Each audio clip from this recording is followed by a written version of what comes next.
Hello, good morning children. Kunjunni എന്നുള്ള പാഠമാണ് നമ്മളിപ്പോൾ പഠിച്ചുകൊണ്ടിരിക്കുന്നത്. പദപരിചയമാണ് കഴിഞ്ഞ ക്ലാസ്സിൽ പഠിച്ചത്. ഒന്ന് പറയൂ. സർവർക്കും എല്ലാവർക്കും. സദ്ഗുണം നല്ല ഗുണം. വേദി അരങ്ങ്. പ്രശംസിക്കുക പുകഴ്ത്തുക. എല്ലാവരും നോട്ടിൽ എഴുതിയെടുത്തില്ലേ? റഫ് നോട്ടിൽ എഴുതി പഠിച്ചില്ലേ? ഇന്ന് നമ്മൾ പഠിക്കാൻ പോകുന്നത് പര്യായം കണ്ടെത്തുക എന്നുള്ള പ്രവർത്തനമാണ്. മാങ്ങ, കാറ്റ് എന്നീ വാക്കുകളുടെ പര്യായമാണ് നമ്മൾ പഠിക്കാൻ പോകുന്നത്. മാങ്ങ കഴിഞ്ഞ വർഷം നമ്മൾ പഠിച്ചതാണ്. ഒന്ന് പറയൂ, എന്തെല്ലാം പദങ്ങളാണ് കഴിഞ്ഞ വർഷം നമ്മൾ പഠിച്ചത്? ആമ്രഫലം, ആമ്രം എന്ന് എഴുതി തന്നിട്ടുണ്ട് അല്ലേ. ചൂതം, മാങ്ങയുടെ പര്യായം എന്തൊക്കെയാണ്?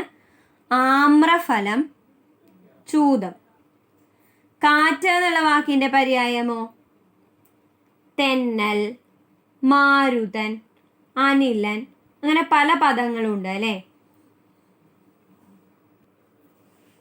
പര്യായം പഠിക്കാം.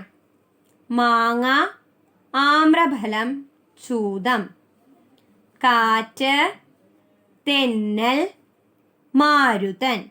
ഈ ഒരൊറ്റ പ്രവർത്തനം മിസ് എന്ന് എടുക്കുന്നുള്ളൂ. അത് നന്നായി പഠിക്കുക.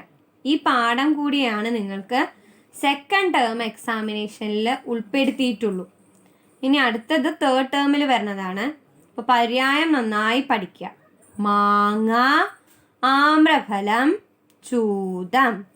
കാറ്റ്, തെന്നൽ, മാരുതൻ.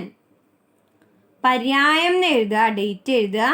മാങ്ങ, ആമ്രഫലം, ചൂതം. കാറ്റ്, തെന്നൽ, മാരുതൻ. ആമ്രഫലം നമ്മൾ കേട്ടിട്ടുള്ളതാണ്, ചൂതം കേട്ടിട്ടുണ്ട്. തെന്നൽ, മാരുതൻ അത് നന്നായി എഴുതി പഠിക്കുക. ആമ്രം എന്ന് പറഞ്ഞാൽ മാവിനെയാണ് ആമ്രം എന്ന് പറയാം. അപ്പം ആമ്രഫലം എന്ന് പറഞ്ഞു കഴിഞ്ഞാൽ മാവിൻ്റെ പഴം. ആമ്രഫലം മാങ്ങ.